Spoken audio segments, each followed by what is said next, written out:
नमस्कार बच्चों, मैं राकेश आपके अपने इस YouTube चैनल एसपीएन क्लासेस आपका बहुत बहुत स्वागत करता हूं। मैं इस चैनल पर जो है कि आप लोग को कक्षा 9वीं से लेकर कक्षा 12वीं तक का गणित पढ़ाऊंगा। जैसा कि बच्चों आप लोग पता होगा, जो हमारी यूपी बोर्ड की परीक्षाएं हैं अप्रैल या मई में होने वाली हैं, उसी के ध्यान में रखते हुए मैं कक्षा 10वीं के लिए एक रिवीजन बैच लेकर आ रहा हूँ।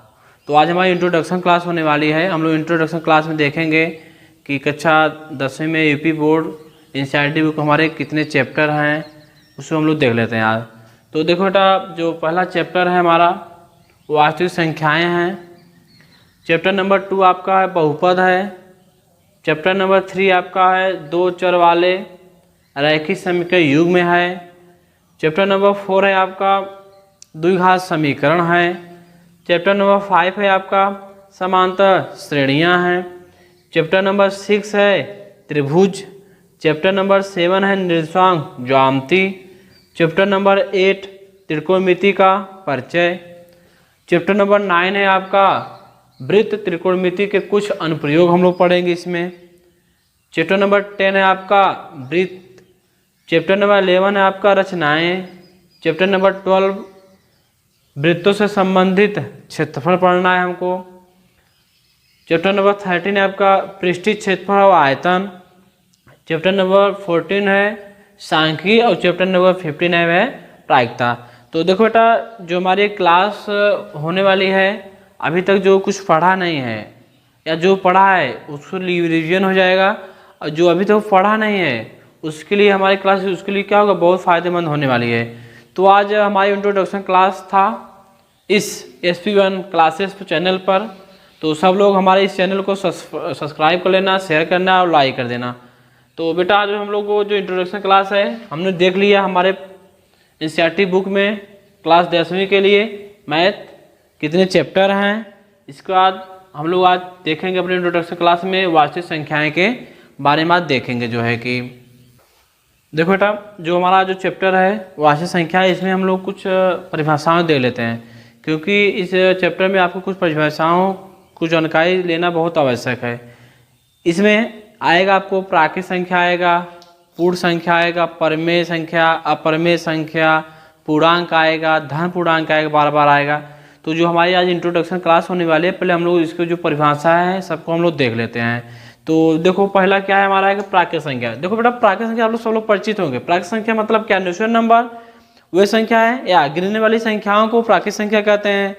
तो कहने मतलब ये हुआ कि गिनने वाली संख्या, कहने मतलब क्या हुआ, 1 2 3 4 डाट डाट कहाँ तक, अनंत तक। तो कहने मतलब हम लोग इसको लिख सकते हैं कि प्राकृत संख्या हमारी शुरू कहाँ हो रही है, 1 से हो रही हैं। तो कहने मतलब आप ऐसे परिभाषा दे सकते हो, गिनने वाली संख्याओं को प्राकृत संख्या कहते हैं हम लोग। देखो बेटा, हम लोग देखो इसको आप लोग जानते होंगे, थोड़ा सा सारा, क्योंकि आपको जो चैप्टर है इसमें आवश्यकता पड़ेगा। तो हम लोग थोड़ा थोड़ा इसको देखते हुए हम लोग आगे चलते हैं। तो देखो, प्राकृत संख्या मतलब आप पढ़ चुके, गिनने वाली संख्याओं को प्रारंभ कहाँ से होती हैं, 1 से लेकर अनंत तक। इसमें एक और आएगा, क्या आएगा, पूर्ण संख्या आएगा। क्या आएगा बेटा, पूर्ण संख्याएं।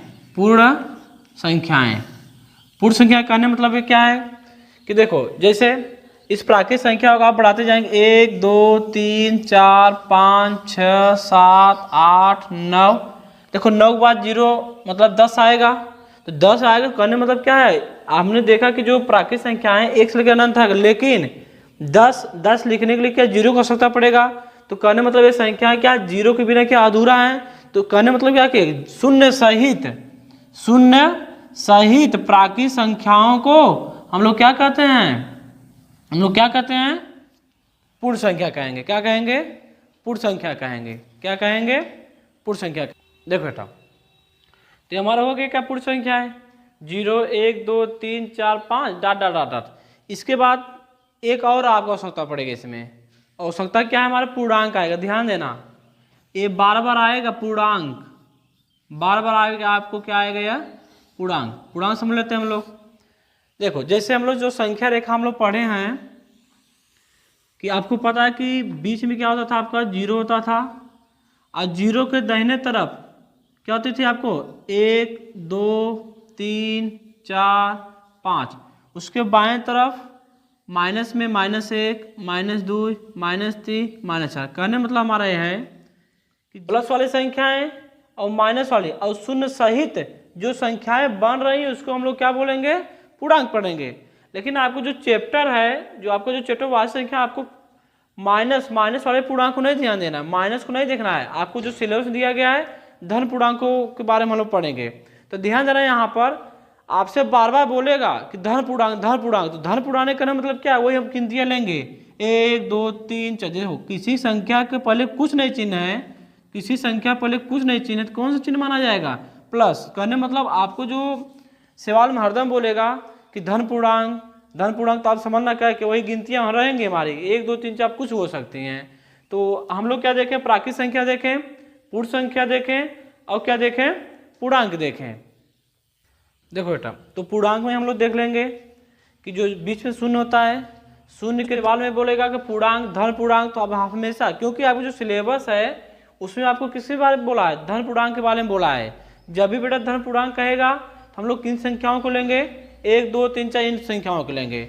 इसके बाद देखो ये हमारी रिवीजन क्लास है, रिवीजन क्लास में हम डीपली नहीं जा रहे हैं, मतलब बस इसकी जो है कि पहचान आपको प्राकृत संख्या की आवश्यकता पड़ेगा। आपको प्राकृत संख्या समझे गए हो, गिनने वाली संख्याओं को प्राकृत संख्या होती क्या है, 1 से शुरू होता है, कहाँ जाता है अनंत तक। इसके बाद पूर्ण संख्या कहने मतलब जैसे प्राकृत संख्या 9 10 तक जब जाएगा तो शून्य की आवश्यकता पड़ेगा। कहने मतलब क्या है, अभी संख्या पूर्ण नहीं है, तो कहने मतलब हम कह सकते हैं कि शून्य सहित प्राकृत संख्याओं को हम लोग क्या बोलते हैं, पूर्ण संख्या कहते हैं। इसके बाद आपको आवश्यकता पड़ेगा पूर्णांक का, क्योंकि मेन नहीं आपको आवश्यकता पड़े पूर्णांक मतलब क्या, आप देखो संख्या रेखा पढ़े हो कि बीच में आपका क्या होता है, शून्य होता है, शून्य के दाहिने तरफ धनात्मक और शून्य के बाएं तरफ ऋणात्मक। तो कहने मतलब क्या कि शून्य के दाहिने तरफ धनात्मक गिनतियां और शून्य के बाएं तरफ ऋणात्मक गिनतियां। देखो धनात्मक गिनतियां तो हम लोग क्या बोलेंगे, धन पूर्णांक बोलेंगे, और ऋणात्मक साइड की गिनती हम लोग क्या बोलेंगे, ऋणात्मक पूर्णांक क्या, ऋण पूर्णांक। इसके बाद एक और आएगा आपको परिमेय संख्या, एक और आपका परिमेय संख्या। देखो परिमेय संख्या कहने मतलब क्या है कि जिन संख्याओं को P/Q के रूप में लिखा जाए उसे हम लोग क्या बोलते हैं, परिमेय संख्या। जहां Q नॉट इक्वल टू 0, कहने मतलब कि Q आपको 0 नहीं होगा। कि परिमेय संख्या कहने मतलब जिन संख्याओं को P/Q के रूप में लिखा जाए उन संख्याओं को हम लोग बोलते हैं क्या, परिमेय संख्या। तो जहां पर आपका Q 0 नहीं होना चाहिए, या देखो आपको पता है कि ऊपर वालों को हम लोग क्या बोलते हैं, अंश, और नीचे वालों को क्या बोलते हैं, हर। हम ये भी कर सकते हैं जिन संख्याओं को अंश और हर के रूप में लिखा जाए उससे हम लोग क्या बोलेंगे, परिमेय संख्या। जहां हर 0 के बराबर नहीं होगा। देखो बेटा, तो परिमेय संख्या के इसका मतलब आप समझिए जिन संख्याओं को P/Q के रूप में लिखा जाए उससे क्या बोलेंगे, परिमेय संख्या। जहां Q नॉट इक्वल टू 0 होगा। इसमें एक बात और आएगा, या तो इसको एग्जाम्पल जैसे 3/4, 5/6, 2/3, ये सब हमारी क्या है, परिमेय संख्या है। इस चैप्टर में एक बात और आएगा, क्या आएगा, अपरिमेय संख्या। अपरिमेय संख्या मतलब क्या, जिन संख्याओं को P/Q के रूप में न लिख सके उससे हम लोग क्या बोलेंगे, अपरिमेय संख्या कहेंगे। और जहां Q नॉट इक्वल टू क्या रहेगा, 0। तो हम लोग देख लिए कि हमारे परिमेय संख्या क्या होती हैं, अपरिमेय संख्या क्या होती हैं, प्राकृत संख्या क्या होती हैं, और पूर्ण संख्या क्या होती है, पूर्णांक। मेन देखो इसको ध्यान में रखना आप लोग, क्योंकि मेन आपको पूर्णांक मिलेगा। तो जो हमारा इंट्रोडक्शन क्लास है आज हमने इसके बारे में जाना कि प्राकृत संख्याएं, पूर्ण संख्याएं, इसके बाद पूर्णांक क्या होता है, इसके बाद हमने क्या पढ़ा, अपरिमेय संख्याएं, इसके बाद हमने क्या पढ़ा, परिमेय संख्याएं।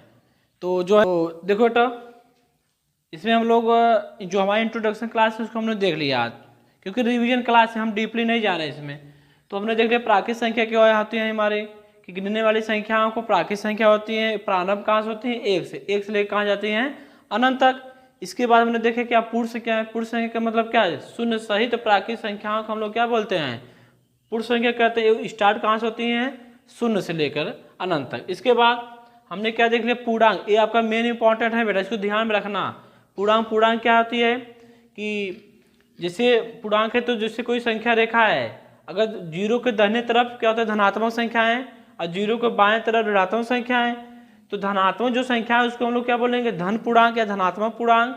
और इसके बाद जो बाएं तरफ है क्या है आपको ऋणात्मक पूर्णांक, क्या ऋणात्मक पूर्णांक बोलेंगे। इसके बाद शून्य न तो धनात्मक है और न ही ऋणात्मक है। तो आपको जो सिलेबस है, सिलेबस में आपको केवल पढ़ना है आपको किसके बारे में, धनात्मक पूर्णांक के बारे में।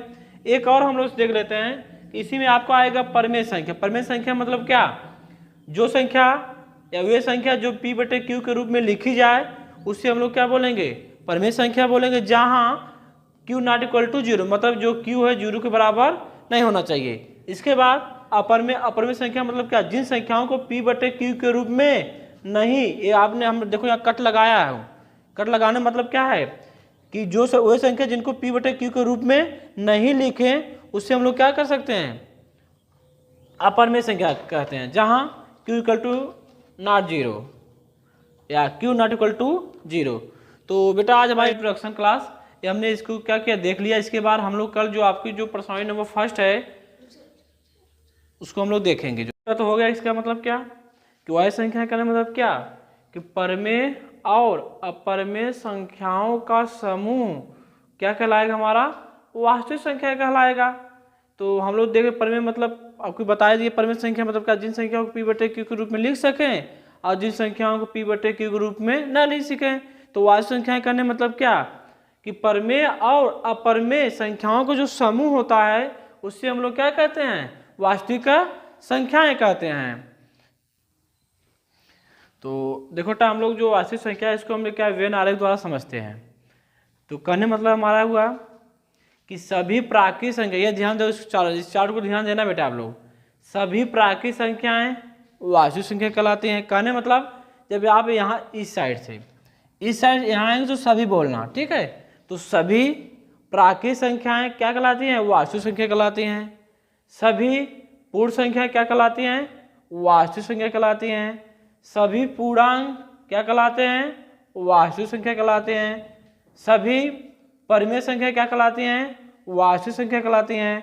और अपरिमेय भी संख्या क्या कहलाती है, हमारी वास्तविक संख्या कहलाती हैं। तो कहने मतलब ये हमारा हुआ कि हम ऐसे नहीं बोल सकते। क्यों, देखो जैसे हम कहें कि अगर सभी वास्तविक संख्याएं प्राकृतिक संख्या कहलाती हैं तो नहीं माना जाए, गलत हो जाए। क्यों, क्योंकि देखो सभी में क्या वास्तविक में सभी आ गए, में ऋण भी आएगा, धन भी आएगा, जीरो भी आएगा, तो इसका तो गलत हो जाएगा। तो इसको हम ये भी बोल सकते हैं कि कुछ वास्तविक संख्या प्राकृतिक संख्या कहलाती हैं, कुछ वास्तविक संख्याएं पूर्ण संख्या कहलाती हैं, कुछ वास्तविक संख्याएं पूर्णांक कहलाती हैं, कुछ वास्तविक संख्याएं परिमेय संख्या कहलाती हैं, और कुछ जो एक वास्तविक संख्या क्या कहलाती हैं, अपरिमेय संख्या कहलाती हैं। जैसे देखो बहुत इंटरेस्टिंग पॉइंट है यहाँ पर, इसको समझ जाएंगे आप भूलेंगे नहीं। जैसे हमने वाराणसी लिखा है, देखो बेटा, तो इसको हम इस प्रकार समझते हैं सारणी के माध्यम। जैसे जो हमारा वाराणसी है, वाराणसी कहाँ है, यूपी में, उत्तर प्रदेश। इसके बाद उत्तर प्रदेश कहाँ है, भारत में। और भारत कहाँ है, विश्व में। और विश्व में रूस भी है। तो उसी प्रकार देखो ध्यान से, इसको तुलना कराओ ध्यान से। करें जो वास्तविक संख्या है, वास्तविक संख्या मतलब क्या, विश्व वास्तविक संख्या है। तो कहने मतलब हम लोग यही पढ़े तो वास्तविक संख्या ना, परिमेय और अपरिमेय संख्याओं का जो समूह होता है हमारा क्या होता है, वास्तविक संख्या होती है। इसी प्रकार हम कह सकते हैं सभी संख्याएं, जो सभी प्राकृतिक संख्याएं वास्तविक संख्या कहलाएंगी, सभी पूर्ण संख्याएं वास्तविक संख्या कहलाएंगी, सभी पूर्णांक वास्तविक संख्या कहलाएंगी, सभी परिमेय संख्याएं वास्तविक संख्या कहलाएंगी, और अपरिमेय भी संख्या भी क्या कहलाएंगी, वास्तविक संख्या कहलाएंगी। तो इस हिसाब से हम लोग क्या करेंगे, देखो तो जो हमारा वाराणसी है उत्तर प्रदेश भारत कहाँ है, विश्व में। और विश्व में है तो मतलब विश्व क्या है, हमारा वास्तविक संख्या हुआ। और रूस हमारा यहाँ एक प्रकार से क्या है, अपरिमेय हुआ। तो हम लोग इसको देख लिए हैं अपने एक सारणी के माध्यम से, वेन आरेख के माध्यम से। तो देखो बेटा जो हमारा जो आज वास्तविक संख्या के बारे में जो हमको पढ़ना था उसके बारे में हम लोग क्या कर लिए, देख लिए। तो हम लोग जो कि कल जो प्रश्नावली है, जो प्रश्नावली जो स्टार्ट होगा आपका 1.1 उसमें आएगा न्यूक्लियर विभाजन प्रमेय क्या आएगा, एल्गोरिथम में आएगा। तो उसको हम लोग क्या करेंगे, कल देखेंगे। तो आज हम अपनी क्लास को यहीं पर क्या करते हैं, बंद करते हैं। तो आज हमारा इंट्रोडक्शन वीडियो था। इंट्रोडक्शन वीडियो हमने देख लिया, हमारा जो चैप्टर इसमें हमको वाच्य संख्या में क्या क्या पढ़ना है, इसके बाद पढ़ने पर हम लोग देख लिए जो है कि। तो आज अपनी क्लास को इसी में हम बंद करते हैं। जय हिंद।